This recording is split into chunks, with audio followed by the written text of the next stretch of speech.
નમસ્કાર દર્શક મિત્રો, બીએન ન્યૂઝ ગુજરાતીમાં આપ સૌનું હાર્દિક સ્વાગત છે। આવો જોઈએ આજના મુખ્ય સમાચાર।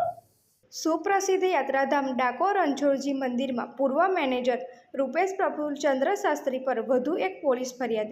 રૂપેશ શાસ્ત્રીને મંદિર કમિટી તરફથી મેનેજરની નિમણૂક 2017 માનદ વેતન ₹1 તે સમયે 5 લાખ રૂપિયા ઉપરની રકમ પોતાના ખિસ્સામાં સેરવ્યા। 40,000 2018માં ચિઠ્ઠી બનાવી મંદિરમાંથી ઉપાડી જમા ન કરાવ્યા તે મુદ્દે પણ ફરિયાદ।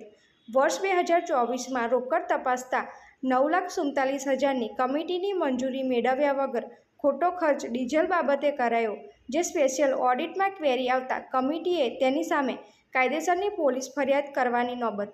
Reporter Rahulji Rajnikant, BN news Gujarati, Dakor.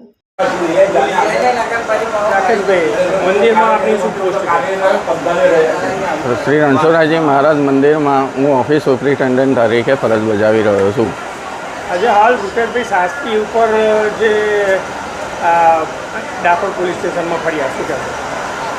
ગૌશાળા ટ્રસ્ટની અંદર ડાકોર ટેમ્પલ કમિટીમાં મંજૂરી મેળવ્યા વગર જે ખર્ચા કર્યા અને જે ટ્રસ્ટને ધ્યાનમાં રાખ્યા વગર બેદરકારી અને વિશ્વાસઘાત કરીને જે ખર્ચાઓ કર્યા છે અને જે ચૂકવણી કરવામાં આવેલી છે તે સંબંધે ઓડિટ થતાં આ સંબંધે પુરાવા જોઈ ફરિયાદ કરવામાં આવેલી છે। પગાર એમનો શું હતો ખરેખર માનદ વેતનથી એમની નિમણૂક કરવામાં આવેલી, ₹1ના માનદ વેતનથી નિમણૂક કરવામાં આવેલી હતી। એમની પણ ફરિયાદ કરવામાં આવેલી છે। પગાર ઉપરાંત એમને વધારે લીધા છે। હાલ શું ફરિયાદ થઈ?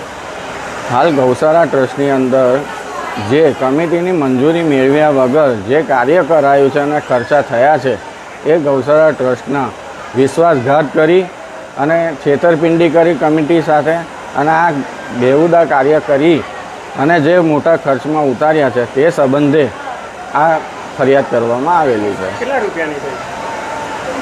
9,47,000 જેવી મળ્યા છે।